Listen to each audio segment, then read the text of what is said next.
Welcome back to Talkers on the... No, This is ignorant. You're ignorant. We just got done watching Michael yesterday. So, we're here to talk about it. Yup. Right off the bat, let's just kind of give our general thoughts into the synopsis, or give our synopsis of the film. Giant Michael Jackson fan. I am a big fanboy of Michael Jackson. Yep. Loved every minute of the music. Thought it was great. Yep. I'm just going to go down like a quick list of like pro, con. Okay? Pro. Literally Oscar-worthy performances by like almost every actor. The acting was super Jafar good. kills it. In Domingo. Yeah. I've been seeing him a lot since he's in Euphoria. And now he just killed it as Joe Jackson. Yeah. And I thought that dynamic was great. I mean, it's kind of weird because we're talking these like they're fictional characters, right? But they represent the relationship really well. Yeah, I think, and like you always knew that, like at least I knew that it was like an abusive relationship. Yeah, but you just really get to see the extent of it and how much like influence Joseph had over Michael. I've seen like so many interviews of Michael. Like I said, I'm a big Michael fan, and like of him just like. Even in interviews, like he just is like terrified to like speak about his dad. Yeah. And like I felt like they captured that fear really well. Whether if that's like almost like manic, like anxious breathing, whenever like Joe like confronts him. Yeah. So I thought that was great. Chemistry, all the actors did amazing. Music looks good. Saw an IMAX too, and that was really cool to see the concert sets with that. The song creations were really cool. Yeah. And I would just say the only big con for me felt very safe, but also there's just no ending. Like I said, it being a part 2 kills the movie. That's not true. It doesn't. It doesn't, but...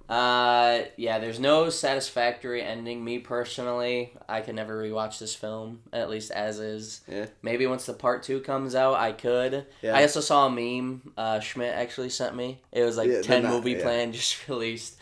And that is like my worst nightmare for like something like this. We're only getting 2. Even that. Like,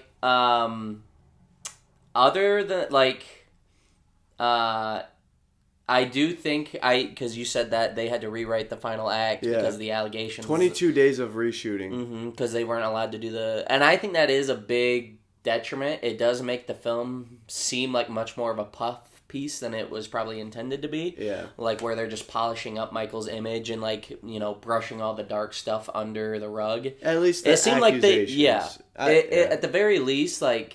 I appreciate that in the original script they were there. Yeah. So I don't blame them. Like, finding out that it was like, oh, they were like forced to legally like change it does improve my opinion. I look at it 2 ways.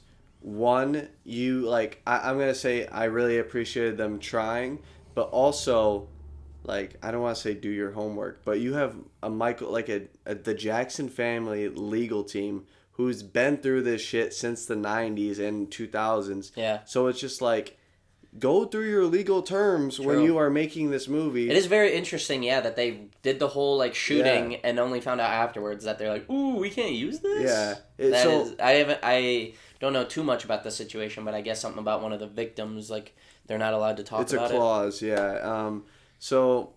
I don't know. But what I will say...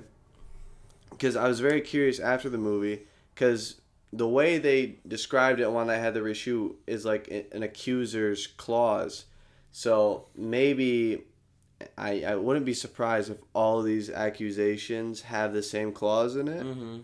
But I think there's a possibility where we'll just call this Jackson, where like they could go into more detail. Like is it some sort of clause where like...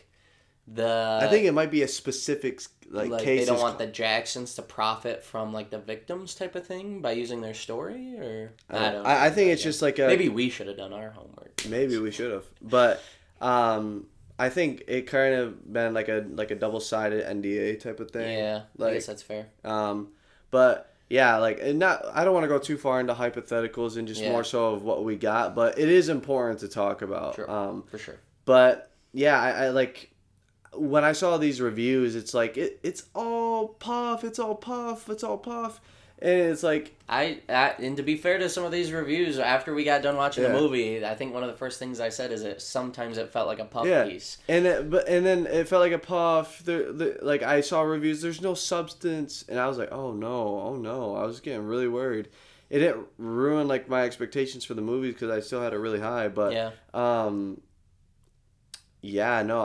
thought there was plenty of substance in this movie. I think there was, but I think that there definitely could have been more. But to say that there wasn't any like that is ridiculous. Introspective on Michael Jackson as the icon or whatever. Yeah. Because I know I read at least one critic review that said that it was just basically the greatest hits, and we could have done a lot better with like diving deeper into the mind of Michael. But I felt like we got quite a decent look into like what his upbringing and like what his like mental landscape was like when he was a young adult. Yeah, especially for those first 2 albums. Like, you know, I didn't actually know he got his nose job done so soon into his career. I thought that was like something he did later on after the vitiligo kind of took over completely. So that was interesting to see. And also, like, you know, he, in the movie, you know, he's like, oh, he wants to be, like, perfect, symmetrical and stuff like that. Yeah. But also, you know, you could trace it back to his, like, father calling him Big Nose in the movie, too, to, like, just a deep-seated insecurity. But also him wanting to look like Peter Pan, obviously, like that childlike nose. And I think it's cool, too. Michael is definitely a very complex person. Oh yeah, I was gonna say character, but he's okay. But yeah, no, I mean, I just think that you have moments where like his brothers are playing basketball and talking about going to the club. He's like, why don't we play Twister? It's like, you guys don't want to play Twister? Yeah, it's like, come on, man, we outgrew that stuff. It's like you're not helping the allegations, Michael, playing Twister. I don't know, man. I don't know. I just think that you just have those. Like, I don't know, he's just so kind. Like, I don't know. He's just, like, such a ball of joy. Like, yeah. I just think every part of, like, seeing that it was portrayed, it just felt like he brought, like, a light to it. And I think Jafar is really the main reason for that. I mean, the script isn't, like, that, like, intense. Cinematography was really good. Oh, yeah. I want to say. Yeah. Like, the camera work was all really good. Like, there weren't any shots that were, like, taking me out of anything. Yeah. The CGI monkey was a little weird sometimes. Yeah. But, I mean, what do you got to do? I think they got real animals for, like, some of the other stuff, though, which was good. I also didn't know how much of, like, an animal fiend he was. Like, that he had, like, a personal zoo, basically. Yeah, I mean, there's just, like, a lot you'll learn if you're just a very basic fan like I am. And I am excited to see, like, kind of what they dive more into in the second film. Because there is, like, that big time jump. Whether or not they're going to start right when Bad releases, like they kind of ended the film on. Or if they're going to take us back and let us travel through those years. I don't know. You're saying, like... Because when the movie ended, it was, like, Bad's release. And, like, he'd already gone through, like, the vitiligo stuff. Yeah. I wonder if, for Jackson, say, if that's what the second movie is called, if they're going to rewind the tapes again to let us live through that, like, those, like, 8 or 9 years it was. Well, I mean, Bad comes out 89. And when was the farewell tour? The farewell? Or the victory tour? Yeah. I think that was, like, 85, 86. Yeah. So, like, 4 or 5 years. Because I'm sure a lot happened. Yeah, I mean, you have, like, the whole We Are the World stuff. Yeah. That's just music related. And then, you know, the first allegation was in that timeline, I think. I could be off on that. Yeah. But, I don't know. I think Jackson will be a lot more serious tone. I think... Maybe darker. Yeah, I mean, I think this first movie was all about, like, maybe his process and, like, his music career, and then, like, maybe the second movie will be a lot more about his personal life. I mean, yeah, it's even, like... It's so weird hinted at, but like, it just like showed how much he loves like that Peter Pan, like that Neverland. Like they brought it. It was a real event, but for the foreshadowing, was crazy. Yeah, and I think that was like, I don't know. I mean it. Yeah. I enjoyed it. I mean, I did enjoy in the film too that there were moments where it was like, in a way, a Marvel movie, like when he's in the big room of like lawyers or whatever. They're like, what's your name? And the lawyer says his name, and it's kind of like a Marvel movie moment for people who know like the lore of Michael Jackson. I was like, I don't know who that is. Or like when his security guard gets introduced as well. He's like, this is what's his name, and then there's like a silence for a second for like people who will be like, oh, and I was like, I don't know who that is. But so there is like some fun moments like that too. I also really enjoyed seeing Mike Myers again. Back as another we love agent essentially, or whatever he was, a studio show. Well, he worked for MTV. Well, no, CBS Records to get he was like a record owner. That's what it was. Yeah, because he was the same thing in Bo Rap. Yeah.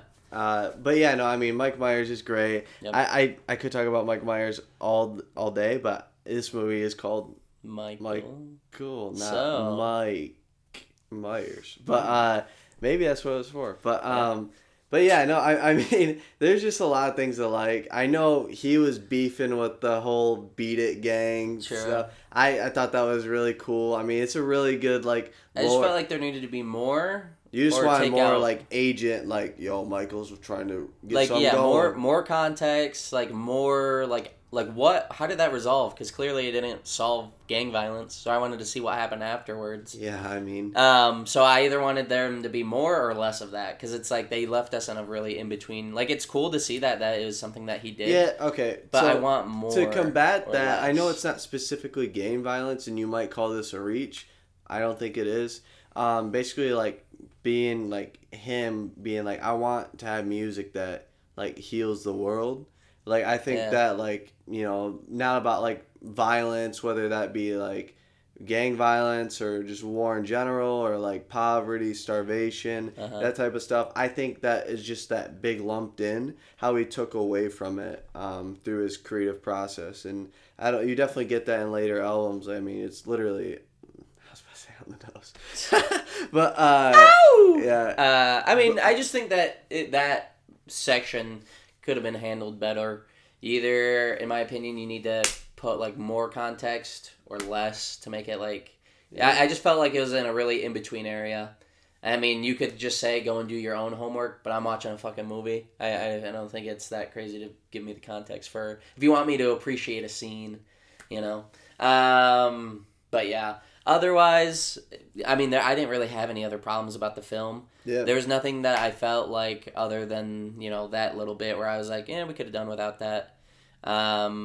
So I will also say this, too, to the people that are like... Maybe, take away some of the animal stuff. Maybe. No, because it really goes to, personify him, but, his love for animals. But, I mean, you could... I don't know. There's not, a scene where I was like, get rid of that. No, I think that's fine. I think... Also, to the people that are like, there's no substance in this movie. After Michael, his hair catches on fire with the Pepsi commercial, and, he is just so, embarrassed, and it's it's... I also wish they put more context on that, because they never really explained, how he recovered and, what the process was for, the wig or whatever. I didn't, show him getting a wig. It didn't show him getting maybe, implants or anything. I wanted to see the resolution to that as well. I feel like there was a lot of things that they, just didn't resolve in the movie because they had to move on. Yeah. I mean, and if you wanted it really, really fleshed out... I mean, just cut out some other scenes. Maybe cut out some animal time to show me him getting the wig. Because I was more curious about what happened with the wig than I was about his zoo animals. Yeah, I mean, it's not about the zoo animals, though. I mean, right, it's about Michael, so cut out the animals. What I'm trying to say is that, I mean, the animals... supporting characters, but they're there to show you what Michael enjoys to do. I just think there could have been less scenes so you could add to other scenes. Keep the runtime the same, just trim the hedges here so you can add more to some other things that I felt were more important. Yeah, I mean, touche, I guess, but I don't know. I mean, I felt really good, and what I was trying to say, after he gets his hair on fire, and catches on fire. So him and his mom, when he's just depressed as hell. Yeah.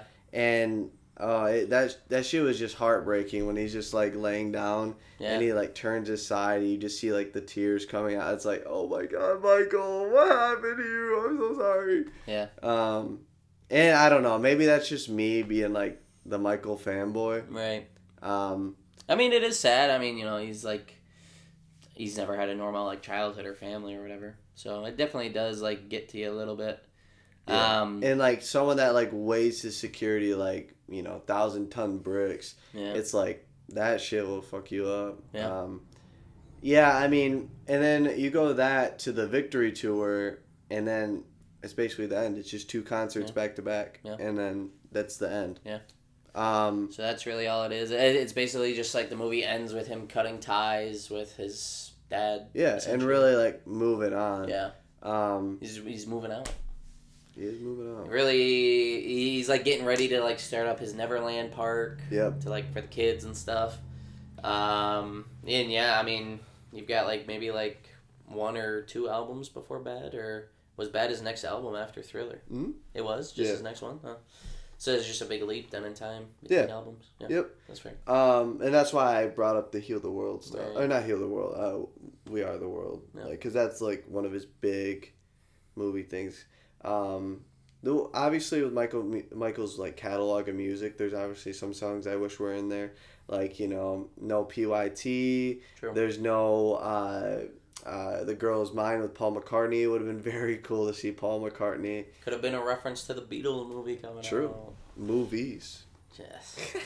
Boo. But, I thought people were like, we didn't get too much, like, song creation. I was like, what are you talking about? You literally have, like, the themes for Beat It with the gang. You also have, like, the whole curation of the Thriller album. Yeah. Like, it's him, like, watching those horror movies and, like, the constant changing of, like when he's, like, humming, like, to, like, Beat It and all that. And, like, him just being like, I need to create something. Like, God needs to give me the idea before he gives it to Prince. Yeah. Like, and that is, like, that was a banger. Funny, yeah. I like that. But, yeah, I mean, I don't know. Rating it out of 10, it's a very good movie for me. Yep. Rip, I gave it a 7.5. I'm going to give it a 7.8. I don't do points. It's a 7. It's a strong, maybe average 7. Maybe not strong then. It's an average 7. For me personally, it's not a movie I could rewatch. But I would tell people to go and see it if they like Michael Jackson. I'm not going to recommend this to somebody who doesn't already like Michael Jackson, though. Whereas for other biopics like Bohemian Rhapsody, I was like, even if you don't like Queen, this is a great movie. Yeah, I mean, so I know... I'll bring this up, and then we'll kind of wrap it up. So I know you said that you had a problem with Michael not, like, going into, like, the deeper conversations, which I will admit, Bo Rap does do that. Uh-huh. But they also just have, like, faked complete timelines. There's misinformation. Yeah. So does that bug you then? No. I feel like because they're trying to tell a story, but for movies and TV shows... But it's an incorrect story because it's not true. But, I mean, I think that the core of it is true, which is what's important. Okay. So I don't think you need to get... Because even in Michael, there's inaccuracies. With what? I don't know personally, but people... I don't know personally, but, there's no mention of the Wiz. That's totally cut out. For one thing, the allegation things that they had to cut out. And, I've just seen Michael Jackson fans say that there are inaccuracies in the film. It's not something I'm, that interested or that invested in. But, I've seen people talking about it. And, it's the same for Bohemian Rhapsody, like you said. There's, inaccuracies, the timelines don't match up. But, at least for Bohemian Rhapsody, what I felt like they were trying to do is capture the core of Queen's story. Yeah. A movie or a TV series isn't somewhere where you're going to go for the true story of anything. If you want something like that, you should dig into it, do your own research. There's books, autobiographies, biographies. I think movies and TV shows are there to give you, the tip of the iceberg and entertain you, and give you, the outline, the core. This is what it is, even if it's not, exactly the same thing. That's my personal take on it. I agree to a certain extent. Because there are great, history movies. But then you get into way, super subjective stuff. Well, that's not true, but this is kind of true. But in the scope of things, it turns out the same way.